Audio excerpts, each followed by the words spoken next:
So in 2020, we took on, next slide, Gordon. Yep. Excellent. Yeah, okay. That'll do. In 2020, we took on the review of both sections 4 and 5, and we put it out for public consultation. What we got back then was, we like what you did with 5, but we really don't like what you did with 4. So we decided to go back to square one with respect to section 4. But first we thought we would do section 5, and because it basically on the low-hanging fruit principle, we could get it done and we could get it out there, and then we would go back to the more difficult one, section 4, and that's how we did it. When we were doing section 5, we realized, of course, that we had to completely revise chapter 2.1 because of the risk assessment process and categories, risk categories, and the level of review issues, which are described in both chapters 2.1 and section 5, and so they were linked. We got that out. We haven't heard anything particularly negative back about that. Some people quite like it. Most people haven't said anything one way or the other. But there are a number of questions that have arisen with respect to interpretation based on some arising out of some of those changes. We then took on section 4, and rather than writing an academic dissertation about vulnerability, which is kind of what the first version was like, we acceded to people's pleas to not abandon the categories, population categories. We altered them, but we didn't abandon that concept. But we retained some of the changes that we wanted to make and distinctions that we wanted to make. So we went through the process that you see here. The new version, the 2025 version, was released on the 1st of April. In keeping with our practice, we then allow for 6 months before the effective date. And the point of that is to allow you all to absorb and integrate the changes yourselves, to make any changes to policies and procedures, to references that you might have in documentation, and to educate researchers and HREC members as to what the changes are. And then if the effective date is on the 1st of October. Now, I'll jump ahead a little bit to say that Gordon's first question was, has anybody implemented it yet or made activated it, let's say. Our position on that as NHMRC, which is in the frequently asked questions, is that if you want to make the 25 version the version that applicants need to comply with when they submit their applications, and you want to review it using the content of the newer version of the guidelines, you are entitled to do that. But if you do that, you have to inform your stakeholders that you're doing that, so that they can be au fait with your requirements. The difficulty there in that situation is, of course, when you start completing an application, let's say between April and October, you start the application and you submit it, but it doesn't get reviewed until after the 1st of October. Which version do you apply? And that's really up to you, but our argument would be that you would apply the 2023 version, because that's how the application was made. And if you don't want that problem, then you need to take whatever steps that you take to Jeremy, I'll just interject there, just to say that, and I noticed a few people have already started implementing it, and similarly, I've been using it at the Uni of Queensland, and the way in which I've been doing it is really to use it as a reference point back to researchers to consider, certain aspects which they may not otherwise have considered, without necessarily making them mandatory. So trying to get do it in the spirit of it, but as you point out, making sure that stakeholders will have been informed by the time it is implemented in full. Right. Okay. Next slide. Yep. Come slide. And the next one. Okay. So public consultation. We did some further targeted consultation with the AATSIS and other stakeholders in the Aboriginal and Torres Strait Islander research space. I'll go into specifically what we talked about with them and what changes we made. We made some revisions. We also picked up on quite a few things that we hadn't picked up on previously, some inconsistencies or some language that might have been might be phrased better, things that might be phrased better. We made those changes along the way. We consider those to be minor, non-consequential changes. If they don't change the meaning of the guidelines, the content of the guidelines, we sometimes make those in a discretionary way, but they still need to be approved by OIC and NHMRC Council. And then it got all the necessary approvals. Next slide. Sure, Jeremy, sorry. Now, we actually had most of this ready, I'd say, before October of last year, but we ran into some very substantial problems with the desktoping formatting side of things, and it took several months to unravel that, to get that done properly, and that's why the delay. So our apologies to the sector about that. All right, so the major thematic changes that we made is, first we said, look, even though everybody refers to this section, as a lot of people, as the vulnerable population section, you'll note that the term vulnerable populations has never actually been used in the national statement. But there was discussion of vulnerability. But we had trouble with using that term appropriately and not and certain misunderstandings and certain, let's call it, connotations that come from that people weren't comfortable with. So we asked the question, what are people vulnerable to? And the answer is they're vulnerable to increased risk of harm. So we decided to discuss everything in terms of increased risk of harm rather than in terms of vulnerability, although the word does appear more than once in the section. A second emphasis, we wanted to emphasize inclusion rather than protection. One of the tensions in research ethics generally, and in the natural statement in particular, is to what degree is this sort of a quasi-paternalistic protective approach that we take, or do we take an approach of empowerment and inclusion? And over time, research ethics has evolved internationally and in Australia to move from the one to the other. And so the emphasis on inclusion was basically to say, look, just because it's difficult to include people or you're worried about the impact on them, that doesn't absolve you of the requirement to try and include them.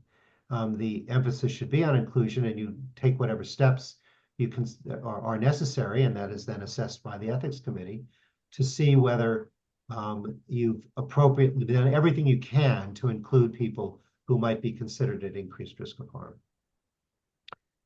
We also drew a distinction, and this is the leftover of the first version of Section 4 that we drew up, a distinction between increased risk of harm that arises as a consequence of particular characteristics that people have or circumstances in which they find themselves versus the increased risk that's generated by the context of the research itself. And you'll notice structurally within Section 4 of the National Statement that there's an introductory chapter that applies to everybody. And then there's four chapters that apply to people who are at increased risk of harm due to specific characteristics of circumstances. And then the second four group of chapters have to do with the context of the research itself and the increased risk of harm that arises because of that context, which is to say that the people participating in that kind of research aren't necessarily intrinsically at increased risk of harm or vulnerable in some way. So we've tried to draw that distinction between characteristics and circumstances on the one hand, context on the other. Obviously, they overlap, and sometimes it's both. So please take that into account. But that was structurally what we decided to do. Jeremy, could you just explain that slightly more clearly, please? So if I'm understanding you correctly, what you're saying is there's a number of participant groups that early on in that chapter that are at increased risk. But I think it's fair to say that there are increased risks that attend to people being underage, children. Yeah. That doesn't mean that all research involving children creates increased risk of harm for children. And it doesn't mean that all children are necessarily at greater risk of harm than some adults. But in a broad sense, children are considered to be a group that is increased risk. Similarly, for people who are not capable of providing their consent, who are compromised in some way by some sort of disability or some sort of condition, health condition or whatever, that there is increased risk of harm attached to them. One of the groups, I'll get to this, I'll go through them individually, but an example of context is, of course, the context of let's say, the new chapter having to do with research conducted as part of or during or after crises of various kinds, public health events, etc. You can say that everyone who participates in that research is definitionally at increased risk of harm. But we're saying that it's the context of the research that creates that risk, not the attributes of the people. Yes, thank you. But of course, those two can overlap and do in many cases. No, and Jeremy, thank you. I mean, it's a great example, because I think we would all agree that, for example, a pregnant woman was not, and I use I'm getting to that. Vulnerable just because she was pregnant. So to use the horse analogy, hold your horses. We'll get to it. So the removal, we wanted to remove the automatic linkage between someone being research involving certain groups of people or people who identify with certain groups as automatically requiring HREC review. And I have to say that the impetus for this change came from the Aboriginal and Torres Strait Islander research community.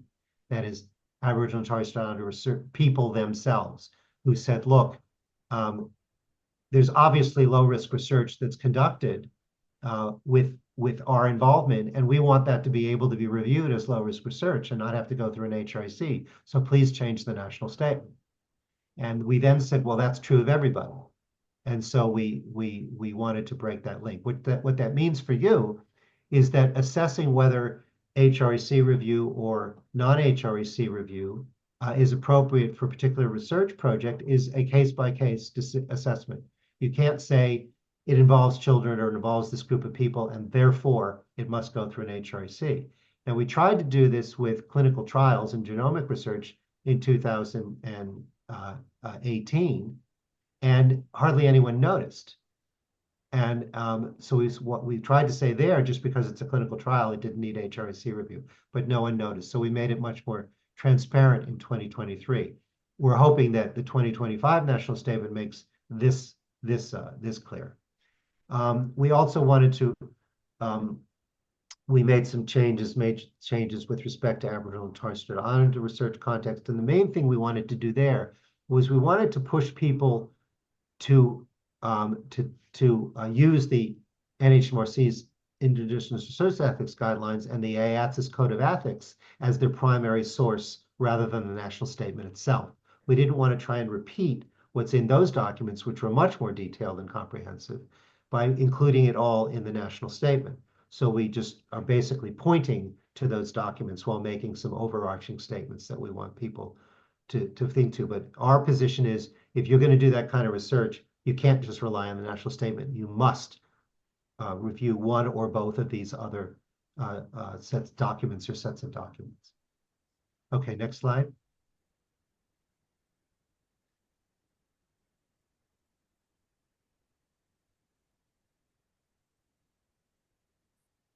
Interesting comment, Ms. Jones. That's something we can talk about afterwards, or after I get through the slides. So with respect to the 9 chapters now in the section 4, 4.1 is an introductory chapter, much as in section 3, we've set out broad themes and issues. So if you're doing research, say, involving people in other countries or children, you have to go to 4.1 and then 4.3, 4.1 and then 4.6. You can't just go to the specific chapter, right? And in fact, of course, that's true of the national statement generally. You should be familiar with the early sections of the document, as well as the section that you're looking at, as well as the chapter within that section that you're looking at. It is all concentric circles or whatever, or it's set up so that these things interact with one another. So we have that chapter. The main change in 4.2 is that we removed reference to pregnant women as a category of increased risk. It's pregnancy itself that may or may not convey an increased risk in research, and it may not. The main issue of contention there was the language and the use of terms such as pregnant woman as opposed to pregnant person or person who is pregnant. This was probably the thing that engendered the most conversation and the most number and passion in the responses that we got as part of consultation. The interesting piece of this is that the feedback that we got was the reverse of what we expected.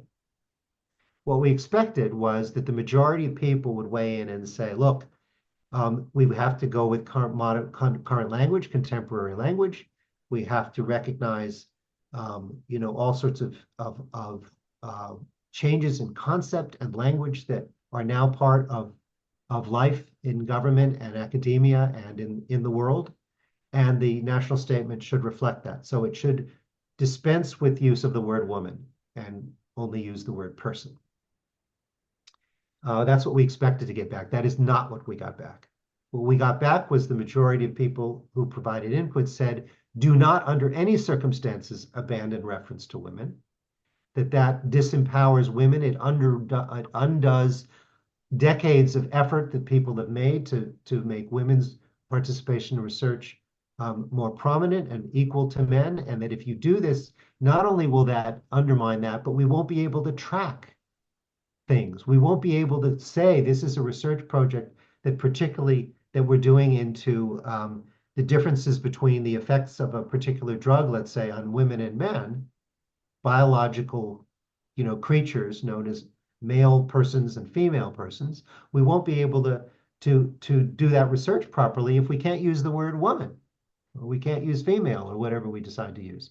So there was lots of debate. And by the way, the strongest the source that was the major source of the main source of the greatest source of input on this was the midwifery community. And that I think that's quite interesting. They're the ones who were the most insistent, and women researchers, female researchers, were the most insistent on not using the word person, or at least not using it exclusively. So there was lots of debate about this, and we ended up where we ended up. We've explained it in the chapter, and we understand that not everybody will be happy with that, but that was a very considered decision that was made, and it's not something that we're going to remake. I'll say here that when you do a public consultation on the national statement in the interest of revising it, and then you revise it, it is impossible to take everybody's input and put it in, because a lot of the feedback is mutually exclusive.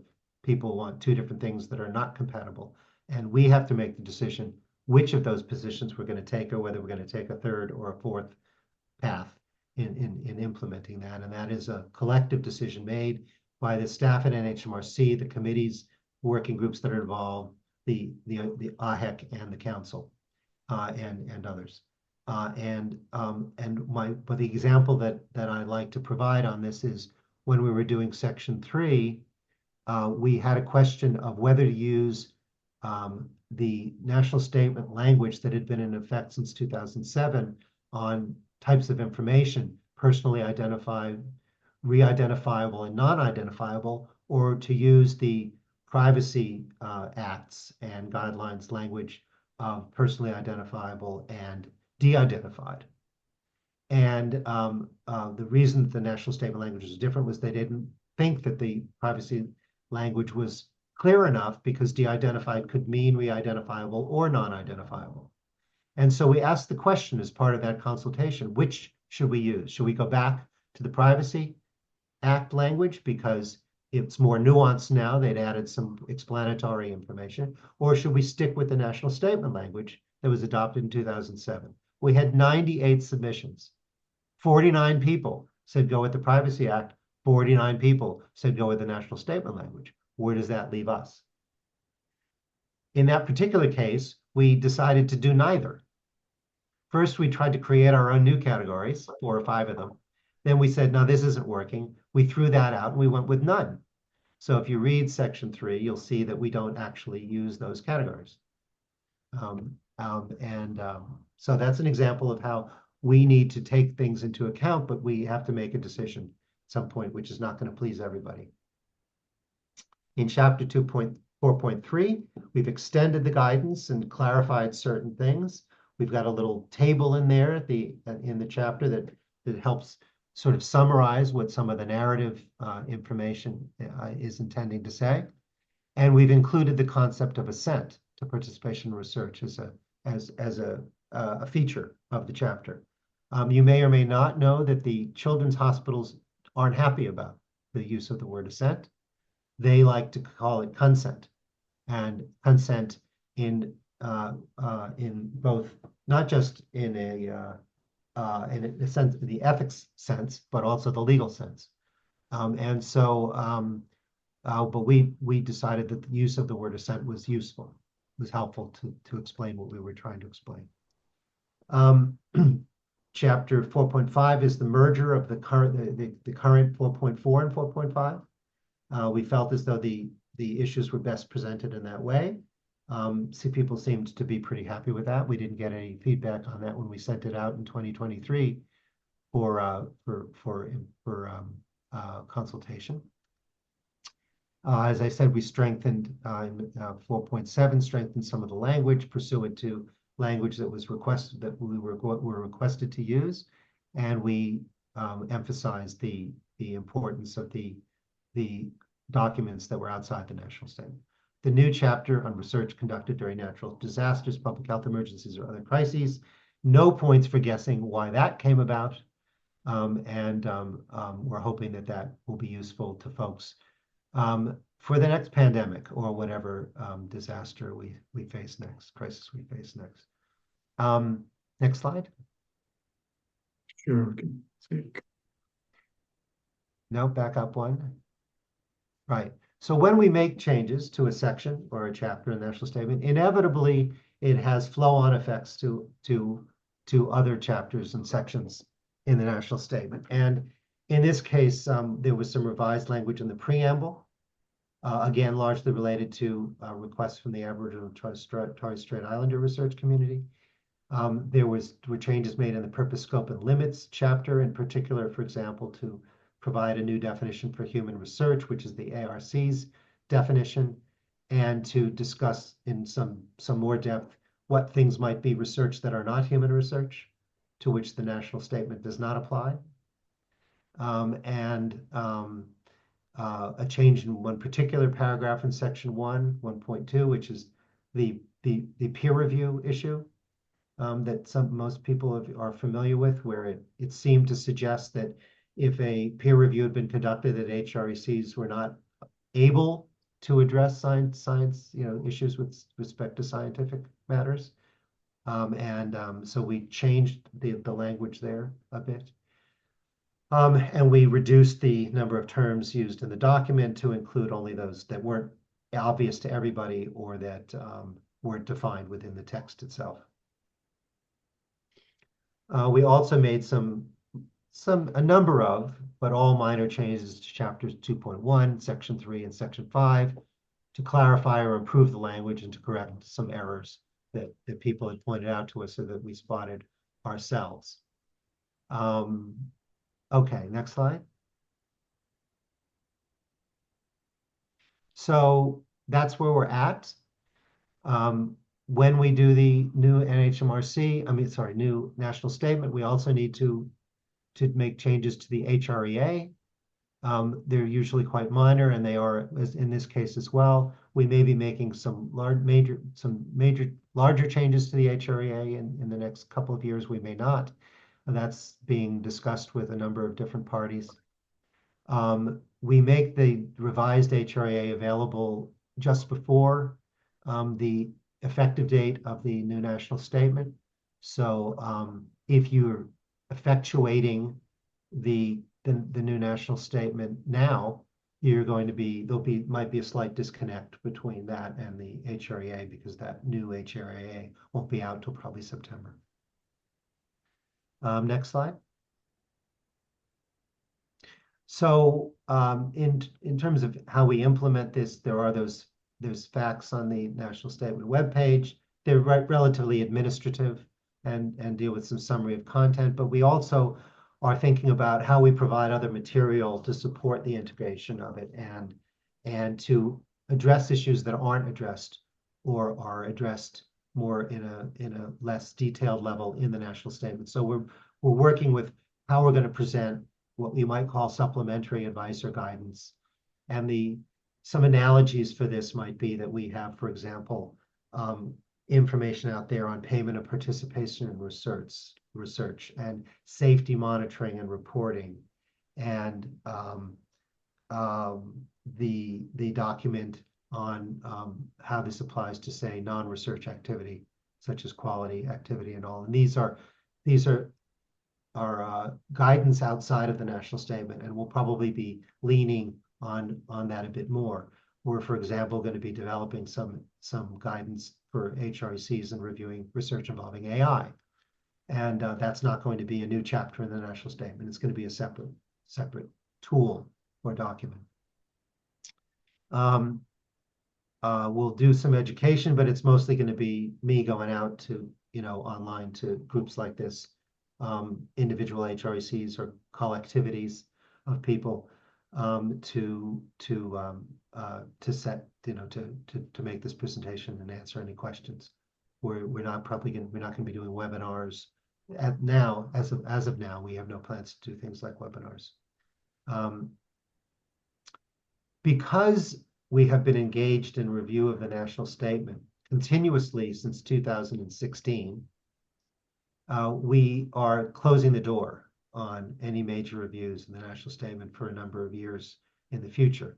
Now, that doesn't mean that if people spot something that's really out of whack with common practice or needs to be updated in some way, or is just blatantly incorrect, or doesn't respond to changes in the world, in the research landscape or the ethics landscape effectively, that we can't reopen the national statement.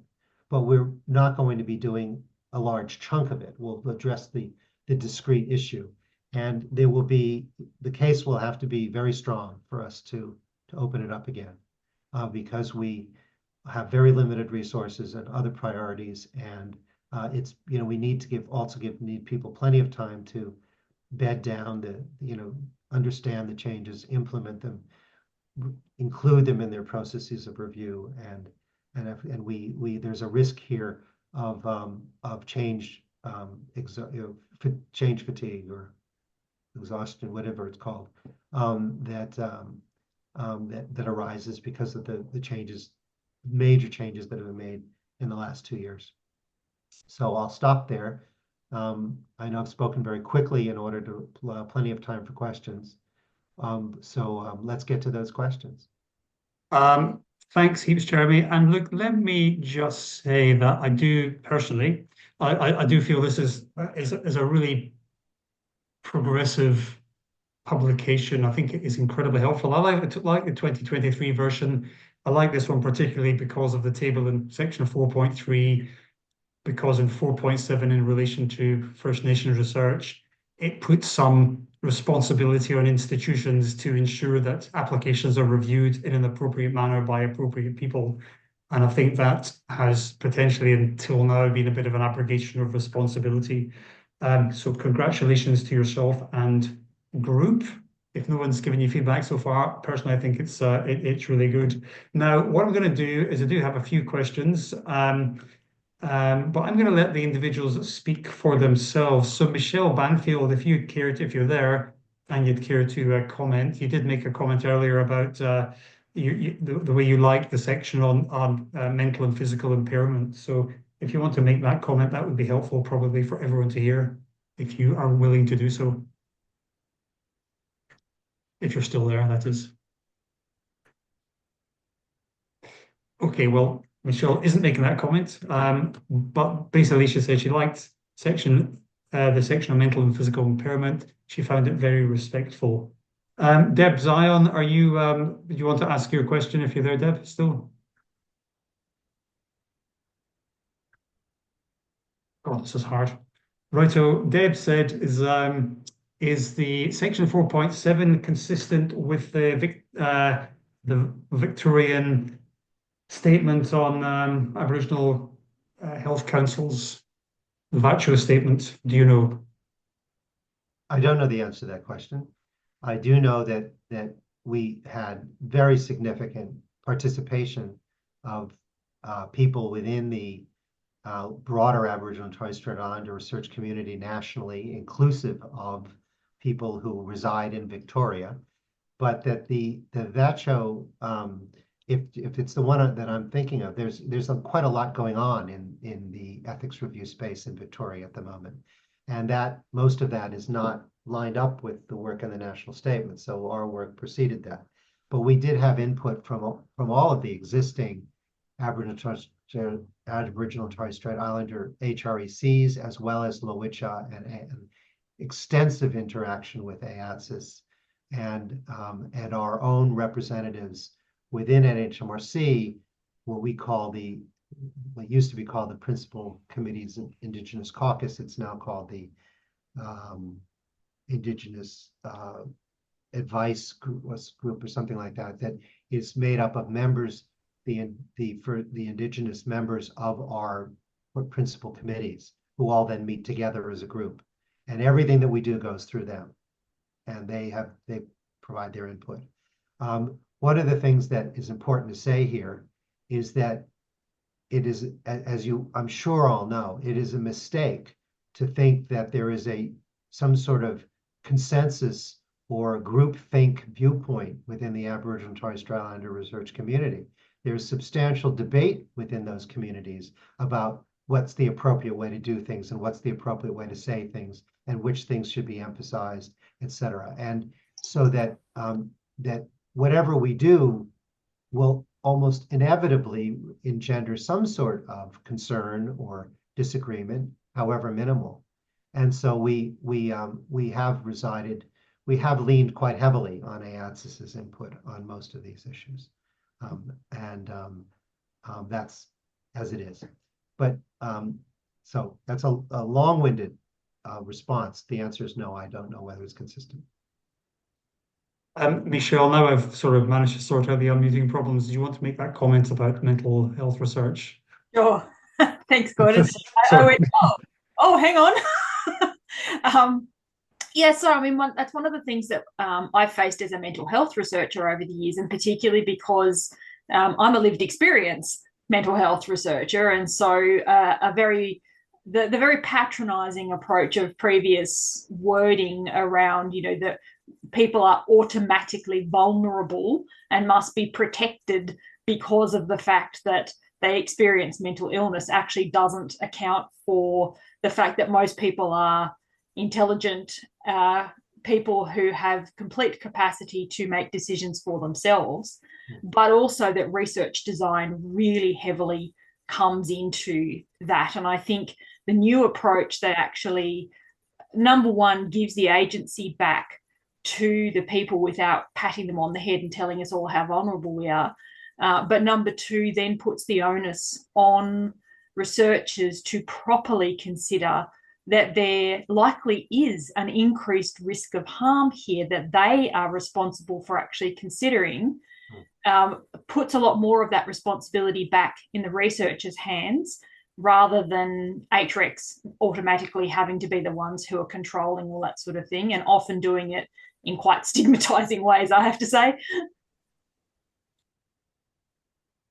Thanks, Michelle. I think it's great to see some positive reinforcement of that work, and the recognition that all of these participant groups do have their own autonomy to a large extent, which maybe they weren't necessarily shown previously. Now, Jeremy, you said you were going to come back to a question or a point from Kay Jones. I'm sorry, Kay, I don't know your first name, about the fact that most research involving Aboriginal and Torres Strait Islanders could not be low-risk research. Well, except that whoever, Ms. Jones said no research. So she's Kelly. an absolute statement. Yes. Hi, thank you. Yeah. Yes, that's right. So we don't consider any research to do with the health and wellbeing of Aboriginal and Torres Strait Islander people. We don't consider any of that low risk. Right. And Yeah. that is your prerogative. Yes. You know, any committee can do that, but I have to say Yeah. that there are going to be many people within those communities who will be unhappy with your position, who will say that we consider it to be low risk. And so then it becomes a question of the idea that the risk assessment is actually a multifactorial and sequential kind of process where the researcher makes a determination in their own mind of whether they think it's what the risk level is. They then have to submit it to some body or some person or some group that assesses that and says, well, you know, we don't think it is. We don't think your assessment's correct, or we agree with it. And because of what we think, we are now then going to send it to the appropriate committee or down the appropriate review process. And then at that stage, there's yet again a determination that's made by the committee conducting the review or the persons conducting the review to see whether they agree with the institutions or the screener or whoever it is with their assessment. So it's iterative, let's say. Right. And what you're saying is if you get a submission from somebody, researcher who says, I think this is low risk, you'll say, we don't agree. And the only question is whether you as an organization or somebody make that decision or whether you leave it to the committee to make the decision. Now, one of the things the national statement did in 2023, which I feel very strongly about, is that the review body shouldn't be the body that determines for the first time what the level of risk is. Right? They're reviewing based on someone else's determination that that's the appropriate place for the review to be conducted. They can disagree, but they're not the assessors, the initial assessors. And that is because most institutions have not taken on for themselves the idea that the risk assessment process and the review process are two separate stages, two separate processes. And that's what we were trying to do in the 2023 version to make that clear. But the national statement is a set of guidelines. It isn't a regulatory document in that sense of the term. And if an individual HREC decides that they don't want any of these things to be low risk, well, they're entitled to do that. You're not in violation of anything. It's just your determination. That's the strength and the weakness of the Australian system. Right? And Jeremy, I think now through the changes to section 4.7, there is a greater check and balance in place to, as you say, facilitate that secondary review. And you know, it does make me sort of realize that, at least in our case, that an ethics committee really has to try and either have the appropriate individuals on there or a mechanism by which they can seek that opinion. And I think that's always been the case. It's always been difficult to get the composition of the HREC correct, but I do like that in a national statement because it's actually very clear about what's required. Now, Rob McDowell, if you're available to talk, please feel free to ask that very long-winded question about what comprises human research. Sorry, Gordon, I had to switch to the car, so maybe if you could read it out for me, sorry. Okay. It's long. Jeremy, on behalf of Rob, with this update, the national statement's scope now excludes from the human research definition on page 8 activities such as literature reviews, research using public data, and the use of aggregate data. While literature reviews are probably not a controversial clarification here, other parts of this seem to be in tension with the principles of the statement, i.e. around informed consent, inclusion, exclusion, and consideration of risks, benefits, and their distribution, as well as in tension with the section on secondary use of data. It's very long-winded, or information in chapter 3.1, which describes important ethical consideration for the use of secondary data, etc., etc. Could you clarify what the intent of the change is, why it wasn't part of previous consultations, as best I can tell, and how we should manage the inconsistency between it and the principles in chapter 3.1? Right. Okay. So we won't be able to unpack this fully, of course. This is probably the most contested and difficult single piece of the national statement guidance, I would argue. And that is because what we were trying to do was to recognize that there is use of information that, for example, let's say the use of aggregate data. That's a simple one. You can make the argument there that if it's aggregate, therefore there's no personal information involved. And if there's no personal information involved, there's no need to get consent. Well, you could make a sort of an absolute statement like that. But when you unpack that, it becomes problematic because did you get consent for it to be included in something as aggregate data? And it's a very complex space. We tried to tease out something where you'd say, well, this is research, but it's not human research because it's not involving human beings or their information that is identifiable as their information. And so there's some things that people do in the research context with information that doesn't have the same requirements as other kinds of research. We can never get universal agreement on any of this. And it's really almost a philosophical attitude or attitudinal difference that people have towards how information is used in research, that where people want to enable research that doesn't involve individual consent, where it's simply not feasible to get it. And not only do you not need to waive the requirement for it, but it isn't necessary in the first place, with people who want the highest level of protection and the most rigorous requirements for consent, particularly individual consent. And so we were trying to create not a dichotomy, but almost a continuum of concerns, of factors or concerns where people could to enable people to make what we would consider maybe to be more pragmatic decisions. This is also, to some extent, to bring us more closely in line with Europe and the United States, which have a different way of looking at a lot of these issues that we do. For those of you who aren't aware, Australia tends to be significantly more protective and conservative than most other major jurisdictions with respect to ethics review and consent. And so we were trying to move a little bit closer to this sort of more dominant international way of approaching this. That's really all I can say. But this requires, unfortunately, HRECs to do a lot of the work themselves in determining what falls where, because we simply weren't. We worked really hard on this, and I think we did not fully succeed. And so that's going to mean you're going to have to figure some of it out for yourselves. Thanks so much, Jeremy. Look, I think just to summarize, as you say, it's really up to the HREC to manage the situation as far as they can. Now, Deb's asked that one. Andrew, who else did I have on there? There's another question there. Oh, Rob's further. Rob, which Rob is this?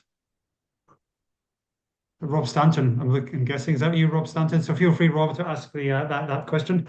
Yeah, thanks very much. I appreciate the response given before to I guess, a similar question. So this is a bit of a flow on. The last 2 points about research using public data where people have already given consent and research using aggregated data, do those 2 points then not meet the criteria for an exemption? Because in the absence of any review process at all, there's no governance or oversight on the research activity at all. And does that raise a potential risk for misuse of the data? Well, I'm going to disagree with your premise, Rob or Robert, and that is that because it's exempt from review, therefore there is no governance oversight. No, I don't agree with that. I would say that a lot of these issues actually have more to do with governance than ethics, and that anybody under whose auspices research is conducted has governance responsibility. In the case of research that's exempt from ethics review, that doesn't mean that nobody needs to look at it. It doesn't mean that it doesn't need to be potentially notified to the organization that it's occurring. It doesn't mean that there's some sort of oversight that's sub-ethics review oversight. I like to say that there's sort of four categories of oversight, or one is you can notify things to somebody. You can conduct a review that's not an ethics review. You can conduct an ethics review that's not an HREC review, and you can conduct an HREC review. And just because you're not doing C or D doesn't mean you're not doing A or B. And we also have a requirement that if an organization, first of all, very importantly, nothing is ipso facto exempt. That concept does not exist in the national statement. What it says is it's eligible for a grant of exemption, which means that somebody needs to look at it. You can't just go and do it and say, oh, by the way, I'm doing this. You have to put in a request to say, I would like you to determine that this is exempt from ethics review. And then somebody needs to make the call. Yes, we agree that that is exempt, or no, we don't. If it's no, we don't, then you got to make an application. If it's yes, it is, then we need to keep a record of that so that we can then do quality checks of our own processes to see whether we're including or excluding, we're providing exemptions appropriately. And those are all institutional responsibilities, however you define institution here. So I would say that there is governance oversight of this, even without ethics review. But that some of these categories, I think category 3 or C is the tricky one. Aggregate data to me is clear. The first two are relatively clear, but the data thing is tricky. It's difficult. I might add that we wanted to add some more, and the input that we got in 2020 was, we don't agree with that. You might be aware that research involving biospecimens, lots of it is exempt from review in the United States, for example. And some of us wanted to put that in there. We got a resounding no. People said, we are not doing that in Australia. So we don't do it in Australia. So those exemption categories, we have the narrowest exemption criteria in the entire world before the 2023 national statement. The ones we've got now are looser, but they're still fairly conservative relative to other countries. So we have to remember that what we think might be appropriate is not natural law. It's an opinion. It's a perspective, right? And we don't necessarily have agreement within the research ethics community internationally about these things. They're still debated and debatable. No, Jerry, I'm just going to move on to, given the timing, I'm just going to move on to the last couple of questions. And Ryan from the Western Australian Aboriginal Ethics Committee has asked 5 questions. Ryan, I can't ask all 5. Sorry about that. But, hey, Ryan, you got to choose 3. Come on. All right, anyway. Yeah, look, Jeremy, maybe just go for 1 and 2. What was the rationale? The rationale was because the Aboriginal and Torres Strait Islander research community asked us to do it. We had input from peak bodies and individuals that said, we want you to get rid of that link. We want it to be possible for someone to determine that there is such a thing as low-risk review of research involving Aboriginal and Torres Strait Islander peoples. That came from the community itself. So was that from various different communities? Yes, it was not one person or one body. It was a significant perspective. And it was something supported by both AATSIS and Lowitja at the time, although not you or New South Wales. So we had a discrepancy between and it wasn't entirely clear either, but the WA and SA had one perspective. New South Wales had another perspective. The peak bodies had a third perspective. And we did what we thought was the most appropriate and best represented the feedback out there. You can still make the decision that that research that comes to you will always be reviewed by an HREC. We're not telling you you can't do that. We're just saying that conceptually speaking, it might be possible for it to be low risk, and you need to ask the question whether it is. And if it is, then you might be able to avail yourself of a low risk review process. Now, it may mean that you need to amplify or extend your governance, oversight of that research. That's an option that you might take, because saying that something's low risk for ethics doesn't necessarily mean that the governance requirements aren't still present. So there's a lot of ways to deal with that. How will NHMRC ensure that institutions that misclassify? There's nothing that we can do about that. It's outside of our scope of authority and our capabilities. And this is the strength and weakness of the Australian system, is that HRECs operate independently. And there is no central body that adjudicates what's right and wrong. And that is, again, strength and a weakness. And Ryan, I'll just jump in here. Number 4, of course. I mean, I think I assume you've read the new national statement, that section. So number 4 is actually answered in there, because there is a requirement for institutions to take that on board in their mechanisms for review. And in relation to number 5, about how the national statement ensures that risks of cultural harm are appropriately identified. I mean, Jeremy, feel free to answer, but in a way, this is an institutional responsibility as well. It's not just about the ethics committee. So I do feel there is that what the national statement has done is put some responsibility back on institutions, rather than just leaving it all to ethics committees, which I think is an appropriate way of doing it. Jeremy, would you care to add to that? Well, certainly cultural harm is one of the listed types of potential harm, and it is to be considered by anyone designing, reviewing, or conducting research according to the national statement. So it's covered. It may be de-emphasized by certain people, but that's not something that we can do anything about. Will the NHMRC require that an ethics review pathway includes expertise? As Gordon said, yes. It's just that we don't dictate how you do that. There are several options for how you can do that, and those are made clear in the document.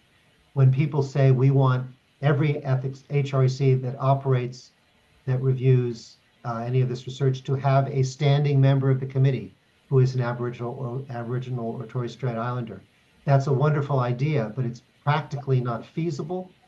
And to impose it as a requirement would mean that many institutions would not be able to review that research, or would not be able to conduct it, or would not be able to conform to their responsibilities in annual reporting or whatever. We'd have lots of issues there. So we were also asked not to put that. Some people said we want that requirement in. Other people said we adamantly do not want that requirement in.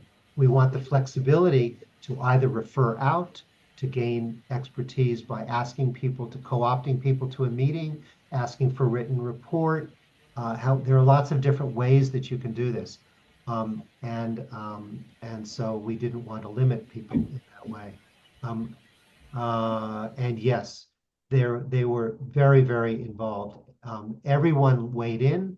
All of the HRECs that are involved in the space weighed in. AATSIS, LOICHA, people from jurisdictions that did not have defined HRECs.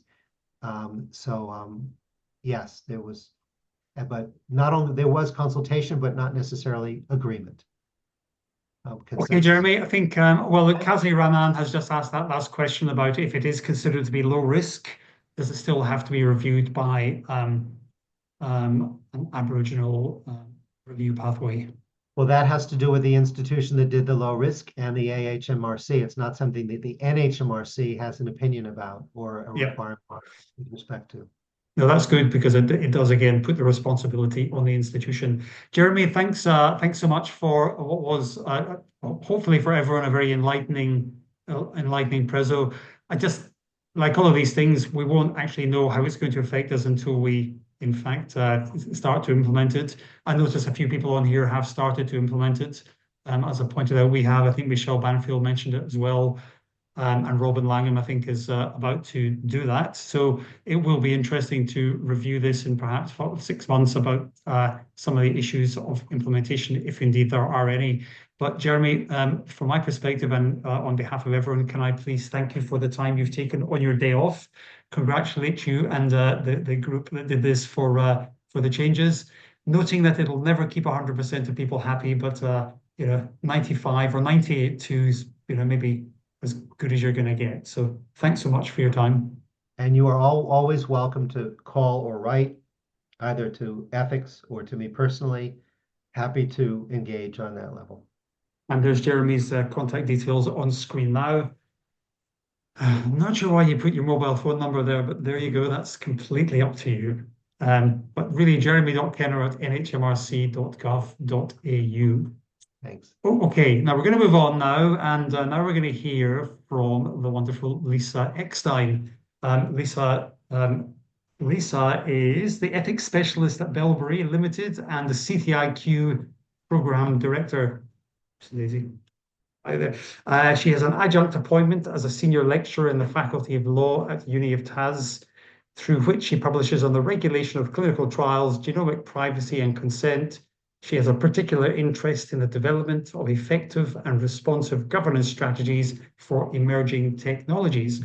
And the reason that I've asked Lisa to have a talk today is because she, on behalf of CTIQ, was conducting a shared ethical decision-making project, of which a number on this group have undoubtedly taken part. And so, Lisa, hopefully you can, I'll stop sharing and you can share your screen, but hopefully, and if you can't, I'll have to get into my emails and put your slides on, but hopefully there we are now, very good.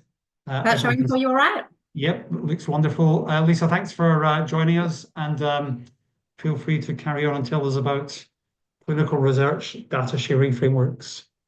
Excellent. Well, thanks so much, Gordon, and lovely to be here with all of you.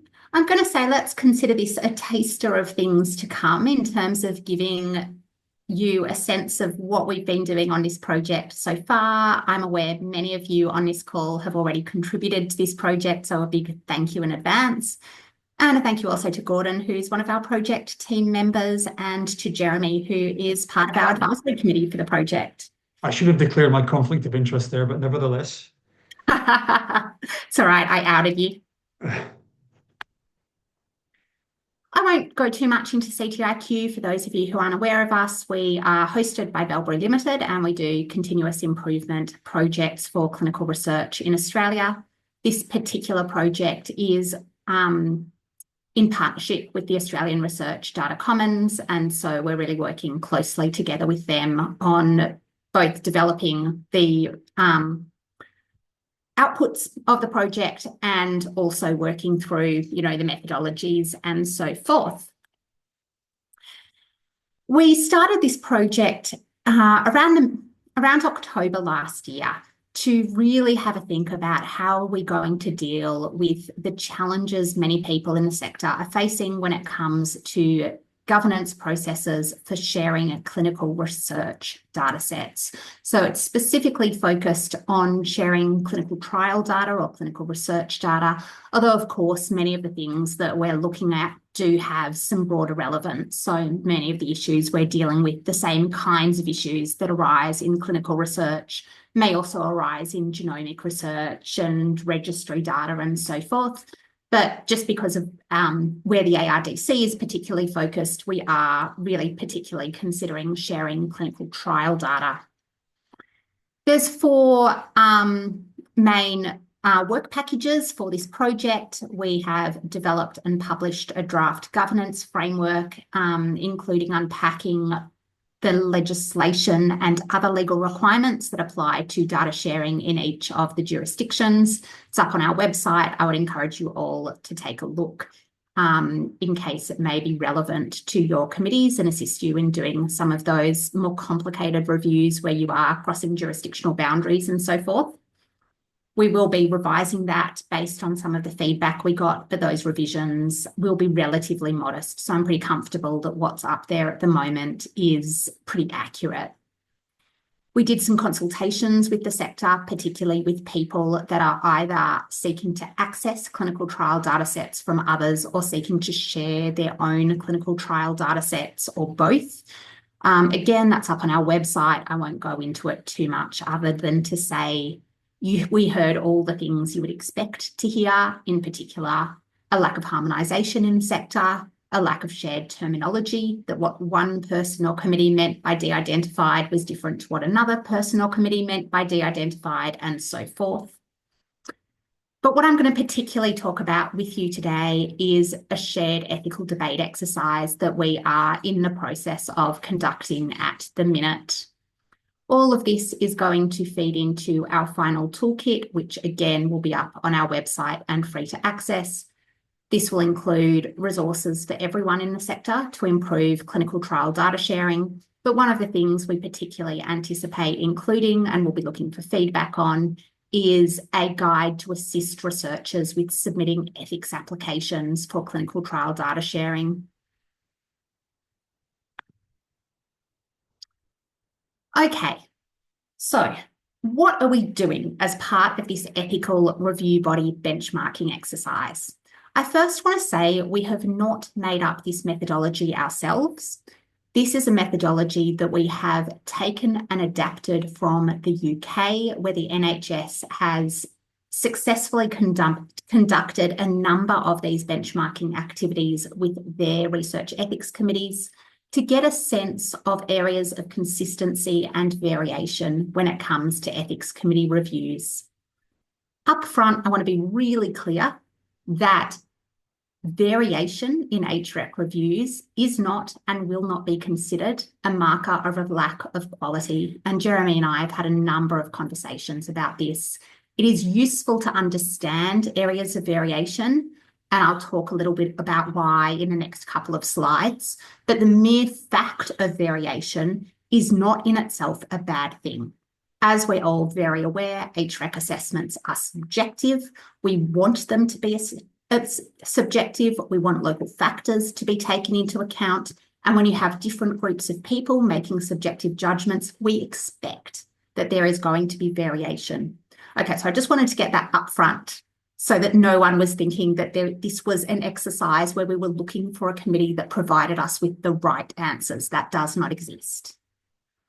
What we did do, though, is want to understand more about how committees are dealing with these kinds of applications, what additional support might be wanted by those committees, and where they might think that researchers needed some additional support so that by the time an application got to a committee, it was in shape to allow assessment to be made.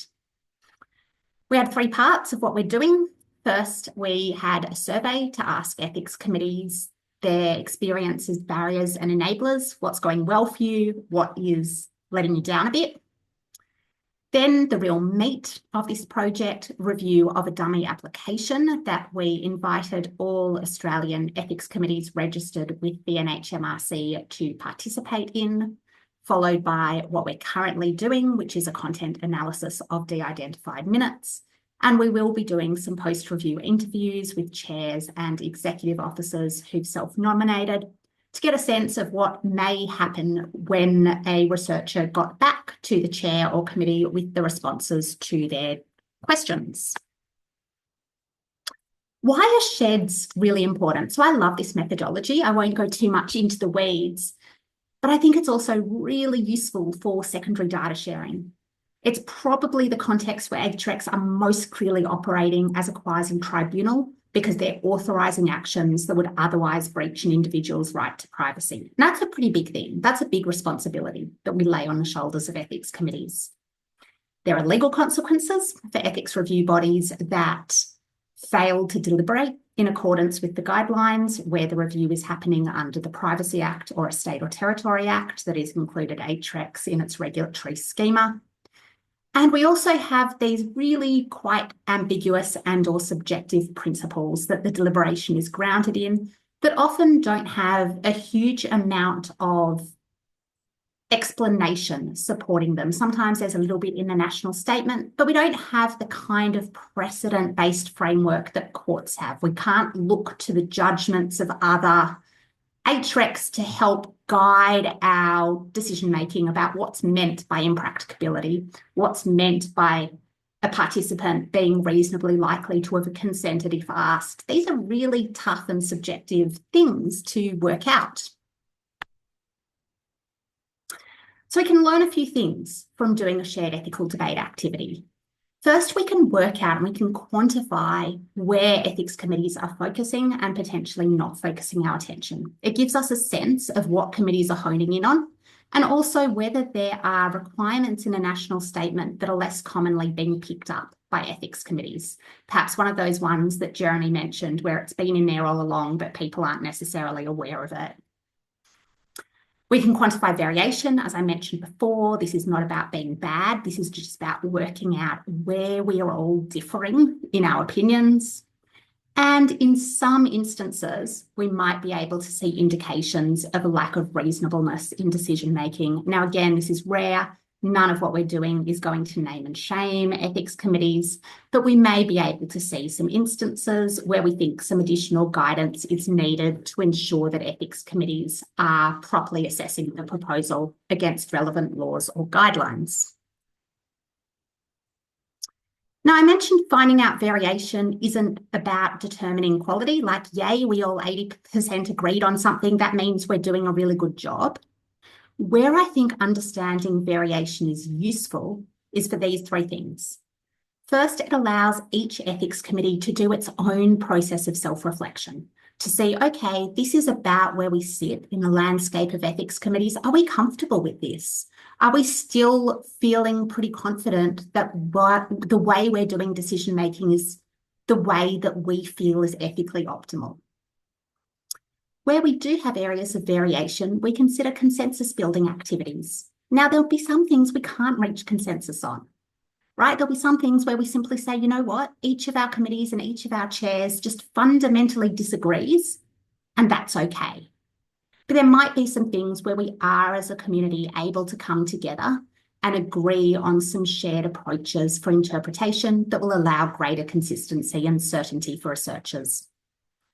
Finally, where we have areas of variation, it also gives us some clues about where we might want to do some additional engagement with consumers. And that's something that CTIQ is going to look to do later this year, to work out or triangulate how similar or different consumer expectations are with the kinds of decision-making that we're seeing from ethics committees. So what have we found? Now, this is early days. We have not yet fully coded our results. We're still getting some de-identified minutes in, so this is a teaser only. We have received 35 responses from our ethics committee survey. It will probably surprise no one, given the past discussion we just had with Jeremy, that one of the things committees wanted a lot more guidance on was the exemption pathway and how that applied to secondary data sharing. People were particularly interested in better understanding how to review waiver of consent applications involving private industry. More guidance on the likelihood of participants having consented if they'd been asked, and determining the scope of existing consent where you had a pre-existing consent that was the basis for the authorisation for secondary data sharing. And in addition, we had some comments from ethics committees about where they felt researchers needed additional guidance in submitting their application, including how they were engaging with the national statement requirements, better information about their data management and security plan, as well as a greater clarity on the consent that they may be relying on in order to support their data sharing application. The dummy review exercise, I'm not going to give anything more than highest level results on this. We haven't coded it yet. That is very much a work in progress. But there are some initial observations that I thought I might do really just as a teaser for what's to come. Quite a few committees asked, are we really the right people to be taking on this role? We struggled with this. We felt we needed more support. We had a huge amount of variation in the format and level of detail in the minutes. That was really interesting to see, and I don't have any off-the-cuff remarks about what that means, but it was one of the most immediately apparent observations from receiving these de-identified minutes back. There was a lot of variation in what issues were raised in the minutes or with investigators. Now, again, that is early days. We haven't done the coding. It is absolutely possible some committees discussed and resolved national statement criteria among the committee and didn't include discussion of it in the minutes because it was resolved in committee and they didn't need investigator response to it. But again, that's something we'll be looking into And finally, a lot of variation in whether the data that we were requesting access to or authorization of access was considered personal. And again, that was quite intentional. We intentionally drafted it to involve participant level data from which identifiers had been stripped. So we were intending that we would see some variation with that, and are interested to see how different committees approached it. We will be holding a workshop in Sydney later this year, probably in August, to share more detailed results back and have a really robust conversation with as many of you and others in the sector as possible, both about the results that we received once we have done a more detailed coding, but also as an opportunity for reflection about what this means for how we move forward with the CTIQ project, how we move forward with broader thinking about how we support ethics committees in this role and researchers in this role, and what that means for our ethics review system more generally. So I will use and abuse Gordon's list of all of you on this call to hopefully distribute information about that, and would love to see as many of you there as possible. I do want to thank, of course, my amazing project team. Gordon is here with us. Many of you will know Beck McWhirter, who is our methodological advisor, Vanessa Warren, James Scheidner, Lane Seidler, Aidan Tan, and our ARDC representatives. So with that, I'd just thank all of you on the call who have contributed to this project, either on our project teams or by doing a review or completing the survey. We really, really appreciate your engagement. We know how busy ethics committees are. We know that adding an item onto the agenda is, you know, extra work for all of you that are already going through long meetings. But hopefully what we're able to gather from it will be something really instructive for all of us in the sector. Oh, thanks, Lisa. That was actually really enlightening, and I'm so pleased to say that you actually provided some details. I think last time I heard you hadn't quite got to the stage of being able to discern any outcomes from it. So it was. I wasn't going to speak to this incredible group of people and not provide some teasers. How rude! Well, exactly. I think exactly right. I'm glad you did. It's it was good to hear, and actually very enlightening. And one of the things you mentioned was that some people didn't feel they were the right people for this role. Can you just expand on that a little bit, please? Yeah, so look, we haven't done the coding and we'll need to go into that. And we are able to see from the committees that made those comments how often they do assessments of secondary data sharing applications. But we had, when we asked for de-identified minutes to be submitted, we asked some short survey questions, including one about how well equipped did your committee feel to review this application.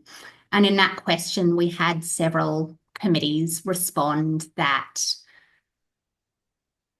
they did feel like placing this responsibility on ethics committees was a big ask, and they didn't necessarily feel like, I would have to look at it to see whether it was their ethics committee or ethics committees generally, but that it was a responsibility that they didn't necessarily feel was sitting in the right place. Now, I take that all as very preliminary because this is before we've done full coding. And it is an interesting point in that distinction between ethics and governance, which often arises. In relation, so Lisa, I mean, you've raised quite a lot of points there which probably require further discussion. And where do you think the best place for these discussions is? And of course, you mentioned talking about this in Sydney, but some of these things are kind of bigger issues that need to be, I guess, agreed across this sector.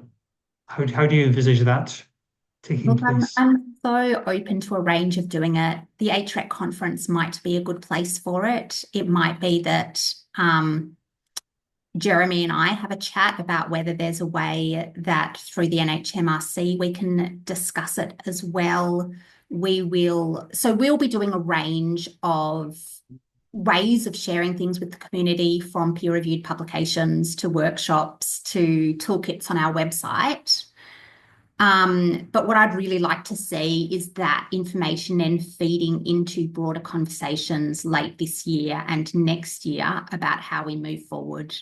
I would love to see shared ethical debates being done, not just as a once-off. It has been so interesting for me personally, and I really think the results will be interesting for ethics committees, because from my own experience as a former chair, I very rarely had any idea how conservative or otherwise our committee's decision making was compared with what might be happening elsewhere.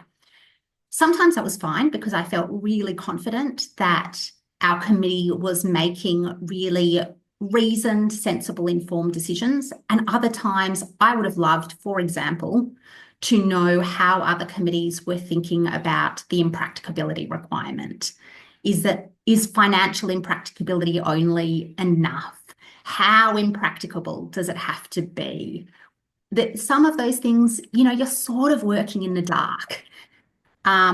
So anyway, I think it would just be fabulous to have some more of those discussions and be more vulnerable with each other, because it can be hard to be vulnerable in this space. And I think that what this project lets us do is share some of that vulnerability. Thank you, Lisa. I mean, shared ethical decision making is clearly only one aspect of how you can engender kind of quality, I suppose. And I know I've talked in the past about peer reviewing, but on my screen, just to your right or to your left shoulder is Connor. So Connor, if you want to just pop on your microphone there. And the reason I'm asking Connor, although she didn't know I was going to ask her, is because Connor's been, I guess, organising the HREC governance framework. And so, Connor, looking at quality, etc., and shared ethical decision making, how does this play into potentially what you and group have been discussing? Yes, thank you, Gordon, and thank you for springing this on me so kindly. That's really, I really just saw you there. Why not? Look, it's sort of exactly the sort of thing that we're thinking about, and that the consultations that that are underway just still at the moment are interested in. Shared ethical debate is something that's been conducted elsewhere, as you said, Lisa, and I must say it's something that I favour. It is not necessarily what I favour that will be transmuted into the quality standards, but I think it's there's a lot to back it up.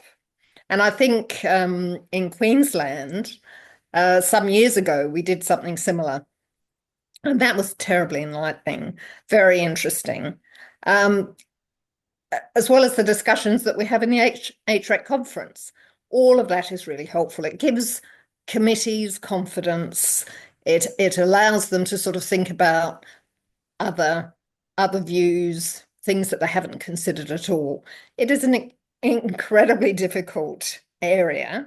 I mean, all ethical debate and decision making, as far as studies are concerned, tends to be really, really difficult. So I think having the opportunity to sort of discuss it with people, see what other committees do, is terribly important. So I would definitely favour it as something that was in there, but we have to wait and see.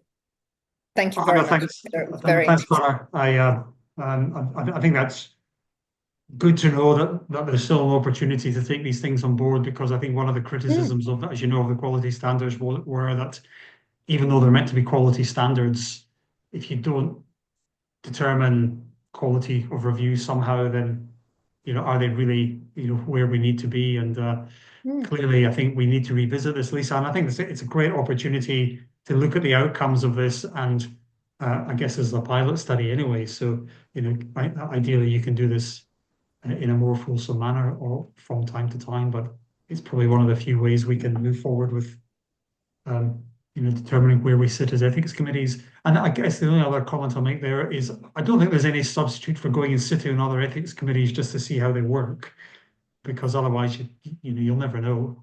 And I'm sure a few of us on here have been on several committees, and I think that's a good way forward. Would anyone have any other questions for Lisa? I don't have any more for you, Lisa, at this time.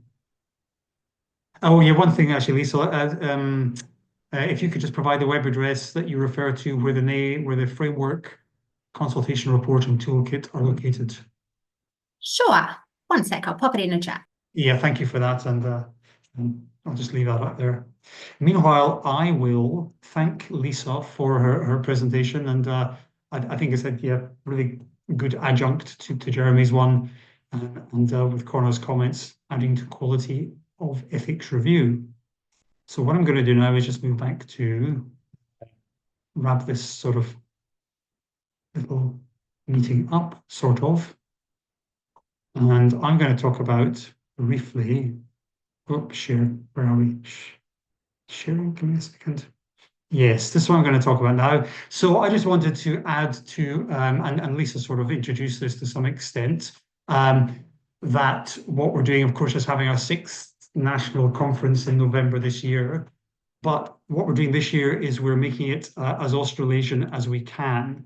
And we'll be doing this by the fact that a number of, possibly 3 of the organising committee will be from New Zealand. And I think why that's important is, again, if we restrict ourselves to what we do in Australia, we don't necessarily get the greatest context. So understanding what goes on elsewhere in our neck of the woods, I think, is important. I have reached out to Singapore as well, to their Health and Medical Research Council, to no avail as yet. But I think if we can make it Australia, New Zealand, and potentially Southeast Asian, that would be a really good way forward and improve our context. So that's happening in November. You know, there's always conferences on at that time. There's ACTA, there's the ARMS, the AEN conference, and then I think after that there's the ABLE conference. So that's the Australian Association of Bioethics and Health Law. Nevertheless, this one will continue to be free and available after the fact. So what I am looking for, though, is some volunteers for the organising committee. Lisa's already agreed to be on there. Some New Zealanders have already agreed to be on there, but really would welcome some input from elsewhere in Australia, if you don't mind. I think it's gone well so far, but we have a number of members who have now retired, and I think we need to replace them and get some other ideas in there. So I think with that, if there are any questions, happy to answer them now. But if not, what I will do is I'll just leave it open for a minute or two to see if there's any other questions. I have to keep talking. If there's nothing pressing, then we can leave. But if there's anything pressing, feel free to send it to speak now, or send it at any other time. And Lisa's just put in the chat the CTIQ URL to the framework and clinical data sharing framework and consultation. So I'll just leave that open for a bit so you can all copy that down if you wish. I think on the basis of this, I do feel it will probably be a useful exercise to do this again sometime in the next 3 to 4 months. I'm sure I said that 2 years ago and I never got around to it. Nevertheless, it is one of the few forums, and probably if we had 100 HREC chairs on this today, I think that's a big improvement from what we've had previously, and it's probably one of the few ways to share the message amongst those that need to hear it. There's about 200 ethics committees in Australia, so 100 is actually a pretty good effort on a Friday afternoon. Nevertheless, I'm going to stop talking there, and if there's no other questions, I am going to thank you for your time. Hope you all enjoyed what you heard today. Feel free to reach out to Jeremy or Lisa, or indeed myself, if you want to, or Connor as well. Just dob Connor in, but I'm sure you'll find Connor's address online somewhere. Lisa did mention using and abusing a contact list. I think, again, I just want you to understand your privacy is first and foremost paramount, and that is not handed out to anyone. I would do it on behalf of Lisa. So, and if anyone knows of any other chairs that aren't on there, please let me know. I think the idea would be to get as many as possible on that list so we can actually have a representative meeting at any time. Okay, thanks for organising, blah, blah, blah. Connor's email, connorcjbrof@yahoo.com. Thank you for that, Connor. And let me finally wish you a happy Friday and It's not a long weekend here in Queensland. The last 2 weekends have been long, but not this one. So hope you all enjoy your weekend. Thanks for attending. Feel free to ask any other questions. And until next time, adios, amigos. And thanks, Lisa and Jeremy, once again.